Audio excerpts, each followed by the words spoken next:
Why not 175 నుంచి నన్ను కనీసం ప్రతిపక్ష నేతగా గుర్తించండి అనే స్థాయి వరకు వచ్చాడు జగన్మోహన్ రెడ్డి. తాజాగా ఇవాళ AP assembly speaker Ayyanna Patrudu గారికి జగన్మోహన్ రెడ్డి ఒక లేఖ రాశాడు. ఏంటి ఈ లేఖ సారాంశం? అపోజిషన్ లీడర్గా నన్ను గుర్తించండి అని. దాంట్లో కాసేపు బతిమలాడాడు, కాసేపేమో మీరు ఉద్దేశపూర్వకంగా కావాలని ఇట్లా చేస్తున్నారు అని చెప్పి ఆరోపణ చేశాడు. గతంలో తగినన్ని సీట్లు రాకపోయినా అపోజిషన్ లీడర్గా గుర్తించారు, అక్కడ లోక్సభలో ఇక్కడ అసెంబ్లీలో కూడా. అసెంబ్లీలో ప్రతిపక్ష నాయకుడు గుర్తించకపోతే ప్రజాస్వామ్యం పరిఢవిల్లదు, చర్చలకు తావుండదు. అసెంబ్లీలో 40% తెచ్చుకున్నటువంటి ప్రతిపక్షంగా మమ్మల్ని గుర్తించి మా వాణి కూడా వినిపించాలి అంటే నాకు ప్రతిపక్ష హోదా ఇవ్వడం మంచిది అని చెప్పాడు. 4 పేజీల లేఖ ఇది. ఇందులో రకరకాల టోన్స్లో రాశాడండి. ఫస్ట్ ఏమంటాడు, ఈ నెల 21న అసెంబ్లీలో ఎమ్మెల్యేల ప్రమాణ స్వీకారం జరిగింది. ఆ కార్యక్రమాన్ని చూస్తే ప్రధాన ప్రతిపక్ష నాయకుడిగా ఆ హోదా నాకు ఇవ్వరు అనేటువంటి అభిప్రాయం కలిగింది. ఎందుకంటే అసెంబ్లీ విధానం ప్రకారం ముందుగా సభానాయకుడు అంటే చంద్రబాబు నాయుడు గారు ముఖ్యమంత్రి, ఆ తర్వాత ప్రతిపక్ష నాయకుడు, ఆ తర్వాత మంత్రులు ప్రమాణ స్వీకారం చేయాలి. కానీ అట్లా జరగలేదు. సాంప్రదాయాలకు విరుద్ధంగా మంత్రుల తర్వాతే నాతోటి ప్రమాణ స్వీకారం చేయించారు. కాబట్టి ప్రధాన ప్రతిపక్ష నాయకుడు హోదా నాకు ఇవ్వకూడదని మీరు ముందుగానే నిర్ణయం తీసుకున్నట్టుగా నాకు అనిపిస్తోంది. అందుకని రాస్తున్నాడు అనమాట ఈ లేఖ. మామూలుగా అయితే అసెంబ్లీలో సభ్యులు ప్రమాణ స్వీకారం చేసేటప్పుడు మొదట సభానాయకుడు తర్వాత ప్రతిపక్ష నాయకుడు చేయడం అనేది సాంప్రదాయం. అయితే ప్రతిపక్ష పార్టీగా గుర్తింపు పొందడానికి అవసరమైనంత మంది ఎమ్మెల్యేలు వైసీపీకి లేరు. 175 సీట్లలో కనీసం 18 స్థానాల్లో గెలిస్తే ఆ పార్టీకి ప్రతిపక్ష హోదా దక్కుతుంది. కానీ వైసీపీకి ఈసారి 11 సీట్లే వచ్చినాయి. అందువల్ల ప్రతిపక్ష హోదా రాదు. కాబట్టి జగన్మోహన్ రెడ్డి గారిని సభానాయకుడి తర్వాత పిలవలేదు మొన్న. అదనమాట ఈయన బాధ. తర్వాత ఈయన ఏమంటాడంటే ఈ 10% రూల్ అనేది ఇది లేదు. ఇప్పుడు అసెంబ్లీలో ఉన్న 4 పార్టీల్లో 3 పార్టీలు ఎన్నికల ముందే పొత్తు పెట్టుకున్నాయి కాబట్టి వాటికి ప్రతిపక్ష హోదా రాదు. ఇక మిగిలిన ఒక్క పార్టీ మేమే కాబట్టి మాకు రావాలి అనే ఒక మాట అన్నాడు. జగన్మోహన్ రెడ్డి ఈ లేఖను ఏమి రాశాడంటే గతంలో లోక్సభలో కానీ అసెంబ్లీలో కానీ ఈ రకమైన రూల్ ఏమీ లేదు. 10% కంటే తక్కువ సీట్లు వచ్చినా కూడా ప్రతిపక్ష హోదా ఇచ్చారు అని చెప్తూ ఆయన 3 ఉదాహరణలు ఇచ్చాడు. ఫస్ట్ ఉదాహరణ 1984లో పర్వతనేని ఉపేంద్ర, ఆయన తెలుగుదేశం పార్టీ పార్లమెంటరీ పార్టీ నాయకుడు. అప్పుడు అత్యధిక సీట్లు టీడీపీకే వచ్చినాయి ప్రతిపక్షంలో. అప్పుడు ఉపేంద్ర గారిని ప్రతిపక్ష నాయకుడిగా గుర్తించారు అని చెప్తున్నాడు జగన్మోహన్ రెడ్డి. ఆ తర్వాత 1994లో కాంగ్రెస్ ఘోరంగా ఓడిపోయింది. ఇప్పుడు ఎట్లా అయితే వైసీపీ ఓడిపోయిందో, అప్పుడు 294 సీట్లు ఉన్నటువంటి అసెంబ్లీలో కాంగ్రెస్ పార్టీకి 26 సీట్లే వచ్చినాయి. అప్పుడు టీడీపీ దాని మిత్రపక్షాలకి 256 సీట్లేమో వచ్చినాయి. అప్పుడు కూడా 10% సీట్లు లేకపోయినా కూడా కాంగ్రెస్ పార్టీ ఫ్లోర్ లీడర్గా ఉన్నటువంటి పి జనార్దన్ రెడ్డికి ప్రతిపక్ష నేత హోదా ఇచ్చారు అని చెప్పాడు. దాంతోపాటు 2015లో బీజేపీ కూడా ఢిల్లీలో 3 సీట్లే వచ్చినాయి, అయినా కూడా ప్రతిపక్ష హోదా ఇచ్చారు అని కోట్ చేశాడు. అయితే నాకు తెలిసినంత మేరకు సబ్జెక్ట్ టు కరెక్షన్, ఉపేంద్ర గారికి 1984లో ఎల్ఓపిగా హోదా రాలా. ఎల్ఓపి అంటే లీడర్ ఆఫ్ అపోజిషన్. ఊరికే ప్రతిపక్షం అనడం వేరు, ఎల్ఓపి అనడం వేరు. ఎల్ఓపి అని అంటే క్యాబినెట్ ర్యాంక్ ఉంటుంది. ఒక క్యాబినెట్ మంత్రికి ఏ రకమైన ప్రోటోకాల్ ఉంటుందో లీడర్ ఆఫ్ అపోజిషన్కి ఆ రకమైన ప్రోటోకాల్ ఉంటుంది. 2019 నుంచి 2024 వరకు చంద్రబాబు నాయుడు ప్రతిపక్ష నేతగా ఉన్నారు. ఎందుకంటే ఆయన పార్టీకి 23 సీట్లు వచ్చినాయి.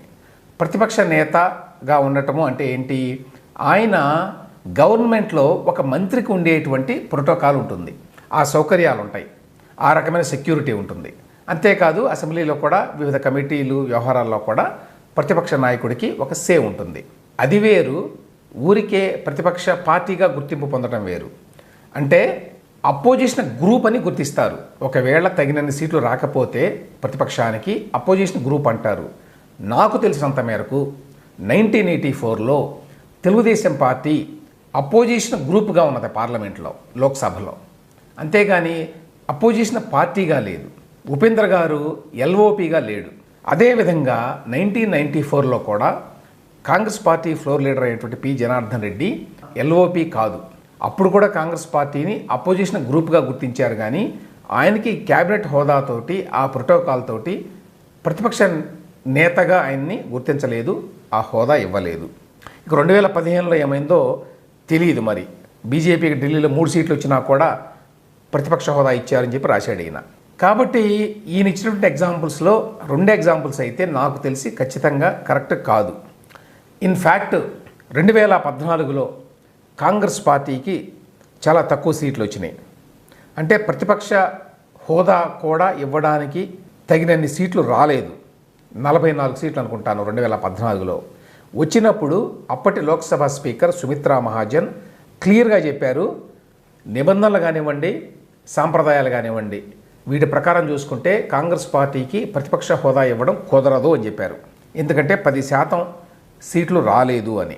అంతేకాదు ఆ సందర్భంలో ఆవిడ చెప్పారు, 1980లో ఆ తర్వాత 1984లో కూడా లీడర్ ఆఫ్ అపోజిషన్ లేరు లోక్సభలో ఈ కారణం చేత అని చెప్పారు. ఎందుకంటే 84లో మరి కాంగ్రెస్ పార్టీ కదా అధికారంలో ఉంది. కాబట్టి జగన్మోహన్ రెడ్డి గారు కోట్ చేసినటువంటి పాత ఇన్సిడెంట్స్ ఆ 2 కూడా తప్పే. అంతేకాదండి 2014లో కోర్టుకు వెళ్ళారు కాంగ్రెస్ వాళ్ళు, ఏంటి అపోజిషన్ స్టేటస్ ఇవ్వాలి మాకు అని చెప్పి. అప్పుడు అడ్వకేట్ జనరల్ కోర్టులో చెప్పారు, Congress ineligible for LOP post అని. ఇది 2014లో వచ్చింది ఈ వార్త. అంతేకాకుండా ప్రతిపక్ష నేతగా ఎవరినైనా గుర్తించేటువంటి అధికారం ఓన్లీ స్పీకర్కి మాత్రమే ఉంటుంది అని కూడా చెప్పారు రాజ్యాంగం ప్రకారం. సో అది స్పీకర్ డిస్క్రెషన్, ఆయన విచక్షణ. కావాలి అనుకుంటే తగినన్ని సీట్లు రాకపోయినా కూడా స్పీకర్ ఆ విధంగా గుర్తించవచ్చు ప్రతిపక్ష నేతగా ఎవరినైనా. సో అది పక్కన పెడితే జగన్మోహన్ రెడ్డి ఇచ్చినటువంటి ఎగ్జాంపుల్స్ కరెక్ట్ కాదు అనేది ఒక పాయింట్. రెండవది, ఈయన అయ్యన్న పాత్రుడు గారి గురించి రాశాడు. ఏంటంటే గౌరవ స్పీకర్ గారు ఇటీవల నన్ను ఉద్దేశించి కొన్ని మాటలు మాట్లాడాడని చెప్పి యూట్యూబ్ ఛానల్స్లో వచ్చినాయి. ఓడిపోయాడు కానీ చావలేదు, చచ్చే వరకు కొట్టాలని చెప్పి ఎవరితోన అన్న మాటలేవో యూట్యూబ్లో వచ్చినాయట. ఇట్లా మాట్లాడారు, ఇది వాళ్ళ ఉద్దేశం అని చెప్పి తెలిసిపోతుంది అని చెప్పి చెప్పాడు. రెండో పాయింట్ ఏంటంటే వైఎస్ఆర్సీపీకి 40% ఓట్లు వచ్చినాయి ఓడిపోయినా కూడా. కాబట్టి ప్రజల తరఫున ప్రాతినిధ్యం వహించాల్సిన బాధ్యత మా మీద ఉంది. ప్రతిపక్ష హోదా కనుక ఇవ్వకపోతే అసెంబ్లీ కార్యకలాపాల్లో వైఎస్ఆర్ కాంగ్రెస్ పార్టీ స్వేచ్ఛగా పాల్గొనలేదు, కాబట్టి ప్రతిపక్ష నేత హోదా నాకు ఇవ్వండి. ఇక్కడ మనం ఒక పాయింట్ మాట్లాడుకోవాలి. అదేంటంటే జగన్మోహన్ రెడ్డి గారికి ప్రతిపక్ష నేత హోదా ఇవ్వడం అనేది పూర్తిగా స్పీకర్ గారి విచక్షణ. గతంలో ఎప్పుడూ కూడా 10% కంటే తక్కువ ఓట్లు వచ్చినటువంటి పార్టీలకి లేక ఆ పార్టీ నేతకి ప్రతిపక్ష నేత హోదా ఇవ్వలేదు అనేది ఒక పాయింట్. రెండవది, జగన్మోహన్ రెడ్డి గారు ఒకవేళ తాను అధికారపక్షంగా ఉండి తెలుగుదేశమో మరొక పార్టీయో ప్రతిపక్షంలో ఉంటే ఆయన ఎట్లా వ్యవహరిస్తాడు అనేది, ఆయన గతంలో ఏం మాట్లాడాడు దీనికి సంబంధించి అనేది కూడా ఇంపార్టెంట్. ఒక్కసారి జగన్మోహన్ రెడ్డి గారు గతంలో ఏం మాట్లాడాడు అనేది వినిపిస్తారు మీకు. 23 మంది శాసనసభ్యులు ఉన్న అదే చంద్రబాబు నాయుడు గారి ప్రతిపక్ష హోదా స్టేటస్ కూడా వచ్చి ఉండేది కాదు, అలా ఉండేవాడు కూడా కాదు. అవునయ్యా, నీకు తెలియకపోతే తెలుసుకో. వాస్తవానికి నేను కనుక డోర్ తెరిస్తే నోట్ల నుంచి మాట చెప్పడం లేదు, ఎంతమంది టచ్లో ఉండాలని చెప్పి సంతోషపడండి. ఏం చెప్తున్నాడండి ఇక్కడ జగన్మోహన్ రెడ్డి? 23 సీట్లు మాత్రమే వచ్చినాయి, నేను కనుక డోర్ తెరిస్తే ఎంతమంది వస్తారో తెలియదు, నీకు ఆ ప్రతిపక్ష హోదా కూడా ఉండదు అని చెప్తున్నాడు. అంటే 18 కంటే తక్కువైతే అప్పుడు నీకు ప్రతిపక్ష హోదా కూడా ఉండదు అని ప్రతిపక్ష నాయకుడిగా ఉన్నటువంటి చంద్రబాబు నాయుడు గారిని హేళన చేస్తూ మాట్లాడుతున్నాడు. అంటే జగన్మోహన్ రెడ్డికి ఆ ఉద్దేశం ఉన్నది కదా, 18 కంటే తక్కువ వస్తే చచ్చినా కూడా ప్రతిపక్ష నేత హోదా ఇవ్వను నీకు అని. కానీ తాను మాత్రం ఇప్పుడు 11 సీట్లే వచ్చినా కూడా ప్రతిపక్ష నేత హోదా కావాలట. అందుకోసం ఆయన ప్రజాస్వామ్యం అంటాడు, ప్రజల అభిప్రాయం అంటాడు, 40% ఓట్లు అంటాడు. ఇప్పుడు ఏమిటంటే ప్రతిపక్ష నేత హోదా లేకుండా అసెంబ్లీకి రావడం జగన్మోహన్ రెడ్డికి నామోషిగా ఉంది. ఎందుకంటే ఎటువంటి ప్రత్యేక గుర్తింపు ఉండదు ఆయనకి. ఆయన ఒక ఎమ్మెల్యే మాత్రమే, ఒక సాధారణ ఎమ్మెల్యే మాత్రమే. కాబట్టి ఏ అంశం మీదనైనా మాట్లాడాలి అనుకుంటే స్పీకర్ గారు పర్మిషన్ ఇవ్వాల్సిందే, ప్రత్యేకంగా హక్కు ఏమీ ఉండదు ఆయనకి. మిగతా సభ్యులకి ఏముంటుందో అదే హక్కు ఉంటుంది. అందుకోసం అన్నమాట. ఇప్పుడు మోస్ట్ ప్రాబబ్లీ స్పీకర్ గారు ఇచ్చేటువంటి అవకాశం లేదు. ప్రత్యేకంగా తన విచక్షణ ఉపయోగించి ఇవ్వాలి ప్రతిపక్ష నేత హోదా జగన్మోహన్ రెడ్డికి. అయ్యన్న పాత్రుడు గారు అట్లా ఇస్తారని చెప్పి నేను అనుకోవడం లేదు. ఇవ్వకపోతే అన్యాయంగా, అక్రమంగా, ప్రజాస్వామ్య విరుద్ధంగా ఈ అధికార పార్టీ వాళ్ళు మా గొంతు నొక్కడానికి ప్రతిపక్ష నేత హోదా కూడా ఇవ్వలేదు, అందువల్ల నేను అసెంబ్లీకి రాను అని చెప్పుకోవడానికి వీలుగా జగన్మోహన్ రెడ్డి ఈ లేఖ రాశాడు అని నేను భావిస్తున్నాను. ఎందుకంటే చట్టబద్ధంగా ఆయనకి ప్రతిపక్ష నేత హోదా వచ్చేటువంటి అవకాశం ఏమాత్రం లేదు. అది ఆయనకు కూడా తెలుసు.